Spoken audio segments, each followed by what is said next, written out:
Hey everybody, Hoosier Jedi here again with another review for you. This time I'm going to be talking about episode 10 of Green Lantern Regime Change. Now this is a very difficult episode for me to review because it's very heavily drawing on the lore from the comic books, and I really don't want to spoil anything for anybody.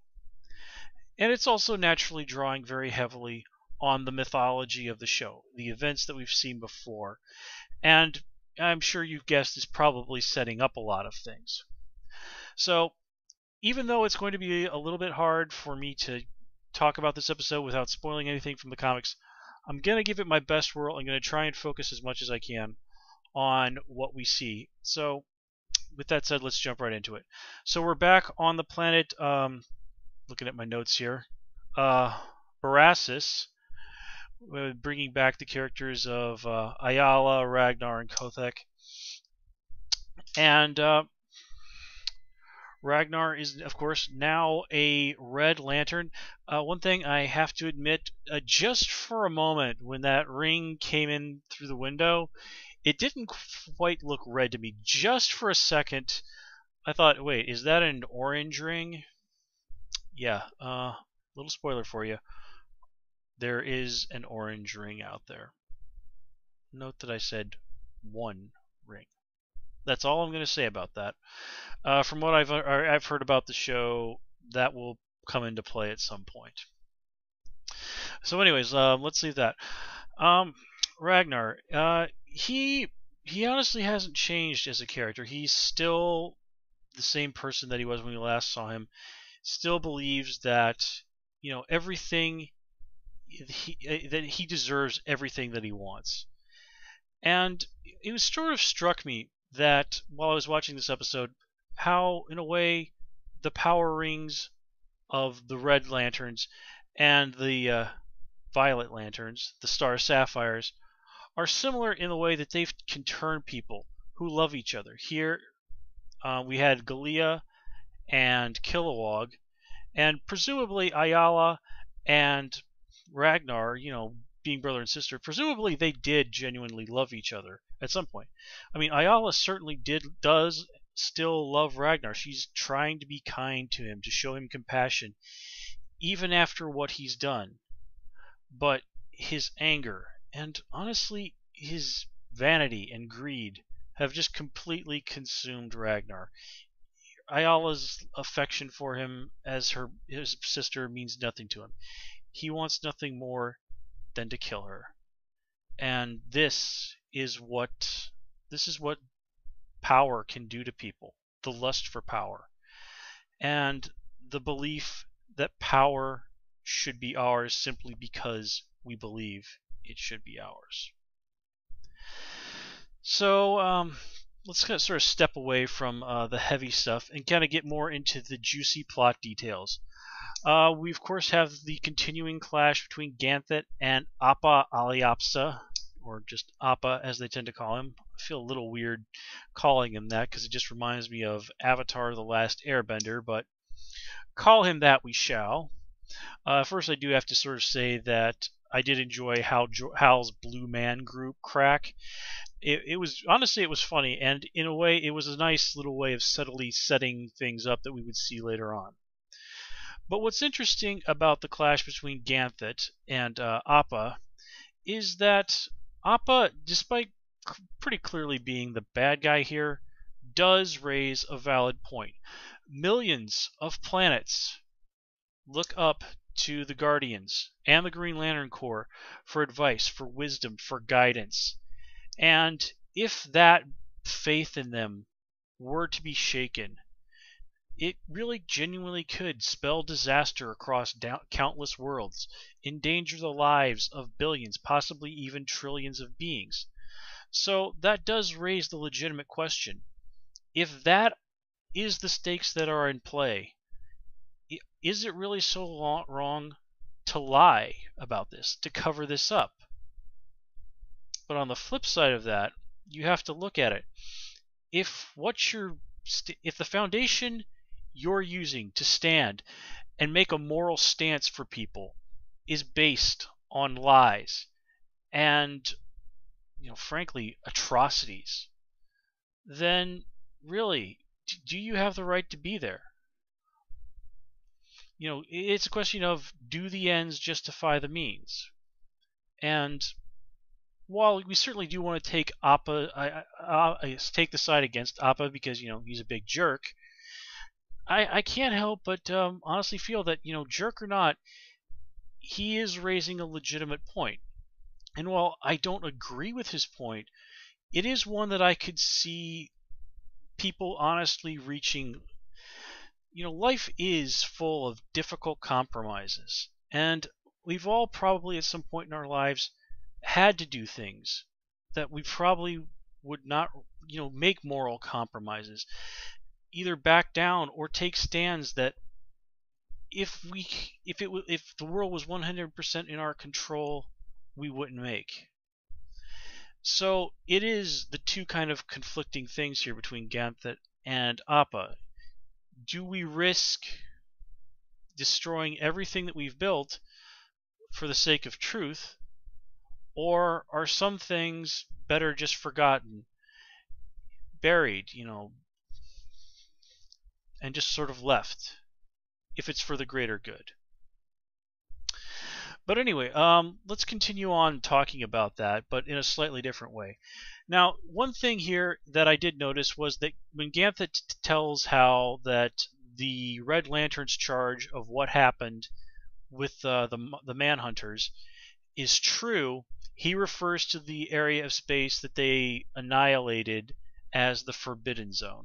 Now, I may have mentioned this earlier in one of my other reviews, but in the comics, this sector of space is called Sector 666. Yeah, sometimes in the old days, comics weren't very subtle, were they? But anyway, I can understand completely why they would exercise that from the show, because people will just freak out about over any sort of reference to 666 for any reason. I remember hearing back in the 80s, and this, if you don't know this is absolutely true.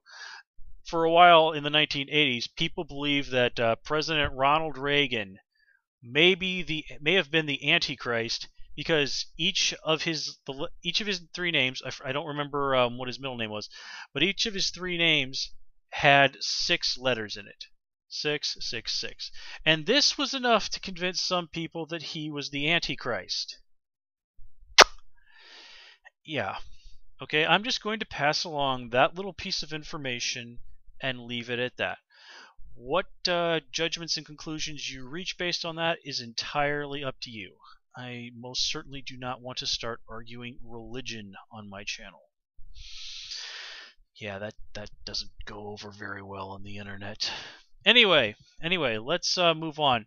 While I am talking about this, and this may be something that they're drawing on from the comics, I honestly don't remember, but Appa specifically mentions that this event happened billions of years ago.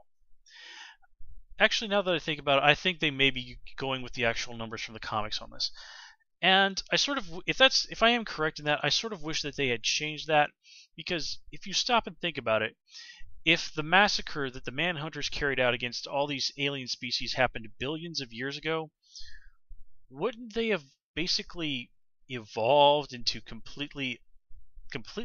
radically different species over the course of billions of years? I mean, we can't really draw a comparison to this based on life on Earth, because simply, while life has existed, well, actually, no. I actually think about it. Like bacteria and single-cell organisms probably have been around for at least 1 billion years. Biology was never my strong suit in school. But anyway, wouldn't they have evolved into radically different beings by this point, who just through the weight of it having been 1 billion years probably would not even remember this happening? But of course, what is the rule of cool is in effect here, so I can live with that that little quirk of the story. Let's call it that. So let's talk a little bit more about what we had. Some very nice action. The fights here were pretty good, pretty tough, very rough and tumble. Some of the ways that they, like when the Green Lanterns like zipped right out of the palace, that really felt like something like a panel from the comic books. It just really conveyed, I think, in a very brief moment, some of the majesty of the Green Lanterns, and we especially saw that true when the Blue Lantern powered Hal, Kilowog, and Ayala up enough that they could save the day. It really was, in a way, very inspiring. One thing I do also want to mention is that featured prominently in this episode was my favorite Red Lantern, Blez, who is very easily identifiable as she's essentially the only female Red Lantern that we see in the show. There are in the comics a couple others, but let's not get into that right now. I was a little worried that as the episode was going on, first Blez fights Aya, and then she later fights Ayalande. I was a little worried the episode was going to stick to just having the girls fight each other. But in the end, she ends up having to fight both Aya and Razor, so that was averted. I think we're a little bit in the 21st century beyond the idea that in a fight between a group of people, the girls always have to fight the other girls. Come on. That's ridiculous. And I was genuinely surprised. I would say that I would honestly say that Blez was probably winning that fight. I don't remember if the power of the Blue Lantern can strip the Red Lanterns of their powers. I think that might be from the comics. I'm not 100% sure. It's been a while since I've read a whole lot of Green Lantern. But let's talk about the Blue Lantern, the Blue Light of Hope. I will tell you that much. It is called in the comics. Ganthet obviously is off to set some things in motion. I am very excited to see when this pays off because, as I've mentioned earlier in one of actually I think it might have been my first review about my very first Green Lantern review, they did plant some seeds there, and that combined with this, it's definitely going to lead to some very exciting stuff in the show in the future. Of that, I have no doubt. Let me see. Is there anything else? No, actually, I think that sums that up. This was mostly a very lore-heavy episode. How the Green Lantern side of it was mostly just focused on action. Then we did get some nice character stuff from Ragnar. Again, mostly just characters and a little bit of fighting. But I do appreciate that they are taking the time to flesh out Appa and Said and Ganthet. I think that is going to be extremely important as the seasons wear on, and definitely as the show wears on. If they are really going to build in the direction of the War of Light from the comics, which I genuinely hope they do because that was an absolutely fantastic story, then this will definitely be remembered as one of the key episodes building to that. So overall, pretty solid episode, but not exactly, it didn't exactly blow me out of the water. It was just a little too quiet, I guess, is the only word that really comes to mind in terms of that. But that is, but it's still a very excellent episode. It's still a very watchable episode. If you're a fan of the comics, you're definitely really going to be geeking out a lot because of all the very subtle references to the lore from the Green Lantern comics. So that said, I will catch you guys next time. Until then, have a good one.